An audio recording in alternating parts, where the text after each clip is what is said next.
Anaesthesia Workup in Thoracic Surgery. Thoracic surgery is always challenging for anesthesiologists. Many times these patients are compromised in terms of their lung function, their capacity, and very rarely we get the perfect patients, means ASA grade 1. So in general, an operable patient is someone who can tolerate the proposed surgery with acceptable risk. That should be the aim whenever you want to evaluate these patients. So our aim of PAC, pre-anesthesia consultation, is to identify a patient at elevated risk and stratify him into category and plan for a perioperative management. Planning is very, very important when you want a successful perioperative course of this patient. Overall assessment of the patient is more important. And unfortunately, most of the time we see the patient day before surgery, but ideally, all these thoracic patients should be seen by anesthesiologist at least 1 week or at least 4 to 5 days prior to any surgery. Let me tell you, I have not given the study as such, but I have seen so many references where anesthesia management in the perioperative period has a significant influence in the outcome of patient, particularly for thoracic surgery and cardiac surgery. Types of procedure we do in thoracic surgery are, of course, pneumonectomy, lobectomy, and day by day, we are going towards the lung resections like sleeve lobectomy, segmentectomy, minimally invasive surgeries, then video-assisted thoracic surgeries, and all. For all these cases, we have to give anesthesia to the patients. The aim of evaluation is first is to risk assessment and predict the post-op status of the patient, then planning for intra and post-operative care, and decision about pre-op optimization and assessment of our comorbidity. So we are going to talk about all these things. Overall aim is to minimize the risk, provide a pain-free experience with maintaining the safety in this journey of perioperative course. When you want to preoperatively assess the patient, first aim is to assess this respiratory function. Let us divide this respiratory function in 3 categories: lung mechanical function, pulmonary parenchymal function, when this oxygen goes into the blood from alveoli, and cardiopulmonary reserve, means this oxygen which is in the blood will now go into the tissues. So when you categorize in this way, it is a bit easier to evaluate the patient, and on this ground we should usually evaluate this patient. Now lung mechanical function means air or oxygen is going up to the alveoli. Whenever you are evaluating the patient, you must ask history, whether patient is breathless during exertion, history of cough, and all those things that we have learned over a period of time that you must ask. Then clinically evaluate the patient's clinical finding, right from heart rate, blood pressure, saturation is very, very important. Then clinical evaluation of lung function and spirometry. That is how we evaluate. Now, how to clinically evaluate the lung function? It may not be possible that all patients we subject them for a spirometry. Spirometry is an objective evaluation, means we ask patients objectively to do spirometry and we measure his lung capacity. But can we subjectively evaluate the patient, or at bedside evaluation is very, very important. And there are certain tests that you can perform for bedside evaluation, like a match blowing test, means you blow the match and ask patient to blowout match with a 15 centimeter distance, and if he can do that, means he has got adequate forced expiratory volume and this patient can tolerate that surgery. This conclusion we can draw. Second is a single breath count. Take deep breath and ask patient to count the maximum number that he can. If he can cross the 40, means he has got a good vital capacity. Similar is breath holding test. Just asking patient to take deep breath and hold his breath. If he can hold his breath for more than 40 seconds, this means he has got a normal vital capacity. Last important test is ask patient to cough. If patient can effectively cough out, means his chest cavity, his respiratory muscles, as well as intercostal muscles are good. They have got a good strength. At times, patient can have a wet cough. And suppose at all you ask patient to cough and there's this self-propagation of cough.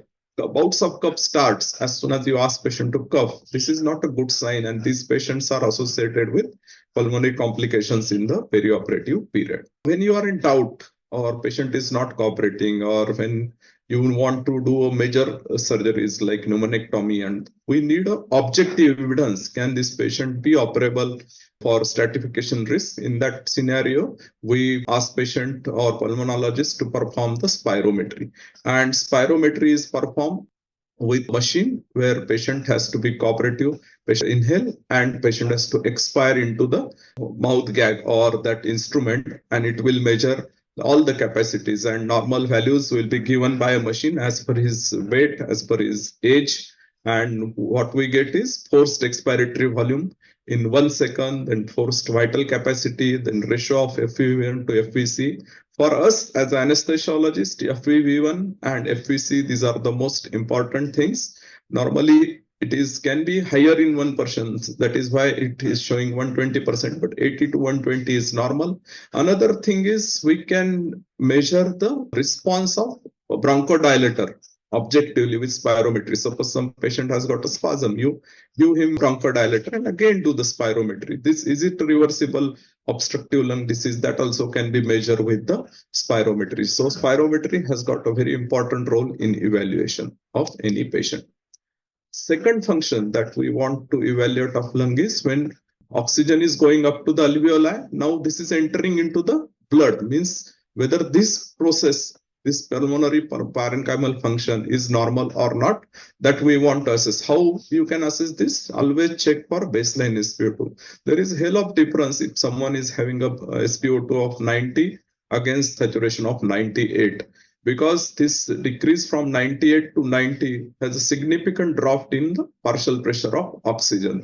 So this is very simple but important investigation, and we are used to do SpO2 in a intraoperative period, but we very rarely as anesthesiologists we see the SpO2 in pre-op period, but it is very important to see SpO2 in pre-op period. Then another is do ABG, baseline ABG of the patient. If patient's PO2 is less than 60 and PCO2 is more than 45, then there are chances that this parenchymal function is not occurring optimally, and either we have to optimize this patient or we have to re-stratify this patient accordingly as per his pulmonary parenchymal function. Third function that we want to assess is a cardiopulmonary reserve.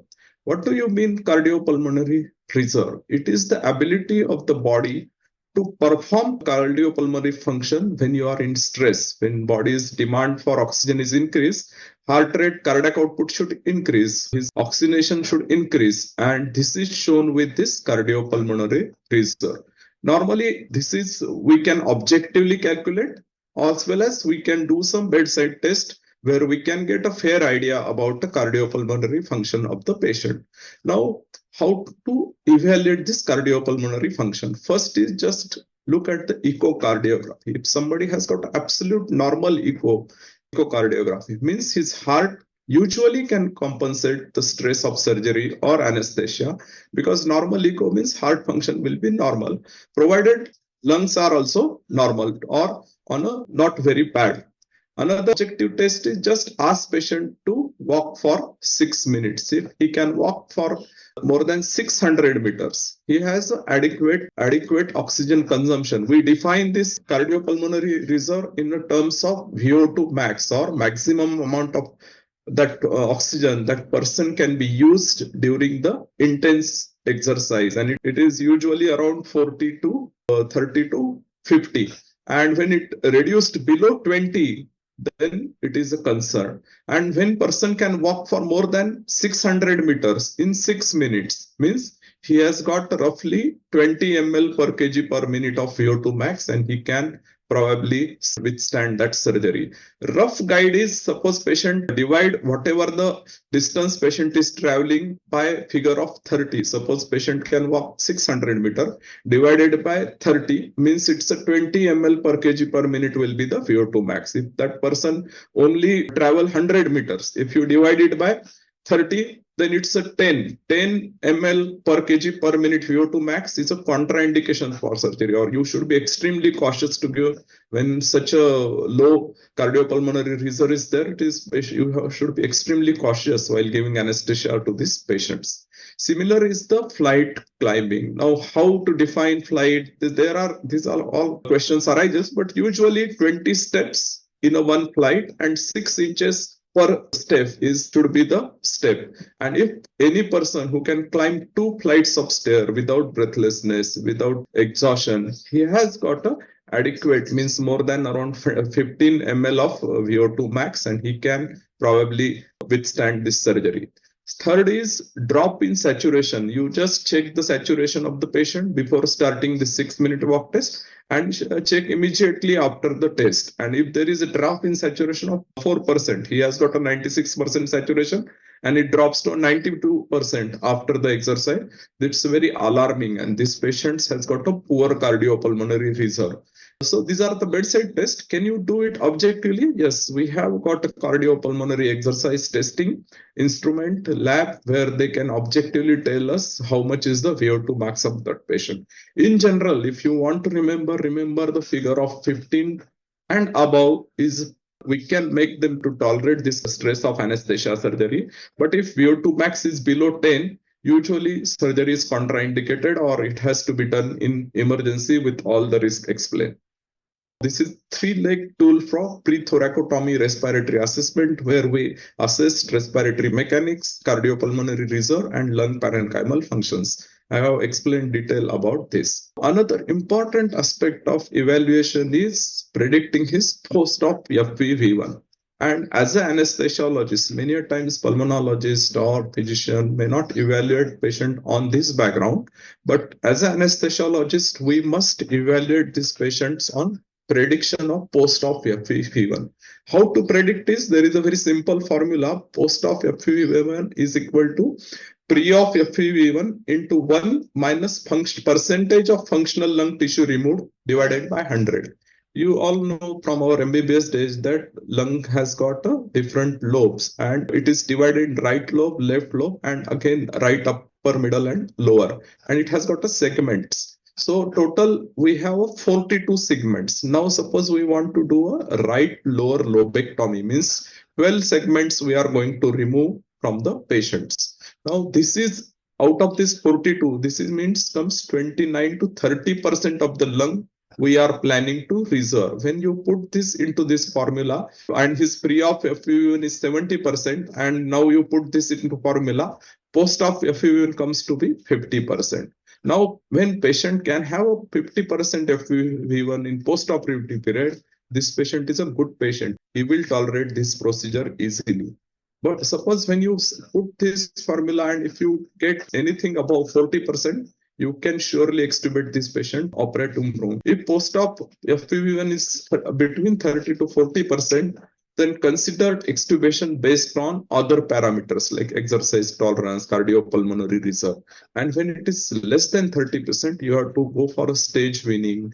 You have to use additional analgesics techniques, or you may have to put patient on a ventilator at least for a few hours or a days before extubation. So this is very, very important prediction when you are assessing the patient. Now, another important thing of assessment of the patient in a preoperative period as anesthesiologist, airway assessment, because many times we plan for lung isolation, we plan from DLT, we plan for putting bronchial blockers. Now, can we put it? How to assess? For that, we need airway assessment. Radiotherapy, snoring, because if there is a radiotherapy, there will be an intense induration and change in the anatomy of the airway will occur. Always apply all clinical criteria of difficult. Suppose this patient is there for anesthesia. It's very difficult to put even a single lumen tube. So it's trying double lumen tube is not going to be, or it will be a very nightmare for any anesthesiologist who is going to try double lumen tube in these patients. See, always see chest X-ray, and X-ray chest, we all look at the lung and all those things, heart shadow. But apart from that, you must look at the shadow of the airway. This is very, very important. Many times there is pull pathology, push pathology, there is a distortion of the airway. So you must see beforehand, can we put a double lumen tube in this airway?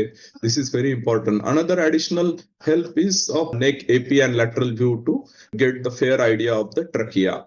Now, another important modality that has come is the CT scan of the patient. Nowadays, simple CT scan, they have got a different software, and in our Bajaj hospital, we are many times doing this. If you ask the radiologist, he will give you the exact dimensions of the trachea. You just ask him, he will construct with same CT scan. This is the CT scan and how this 3D image is constructed. There is constriction here. So putting a double lumen tube will be very difficult. And that too, if you know the diameter of the trachea, but that tube may not go in these patients. So this is very, very important to evaluate or look for the CT scan of the patient. Always note down the height of the patient. From that height of the patient, you are going to decide which size and the tube you are going to use and where you will fix that tube. This is another question for double lumen tube.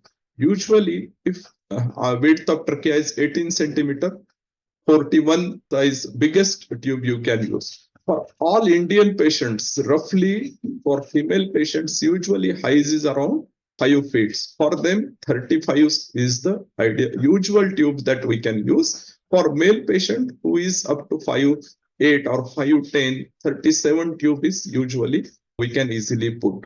For all other individual patients who don't have this height, there will be a variation and we might have to change accordingly. Secondly, where to fix this tube? For at 1 centimeter, we have to fix the tube at 29 centimeter at incisor.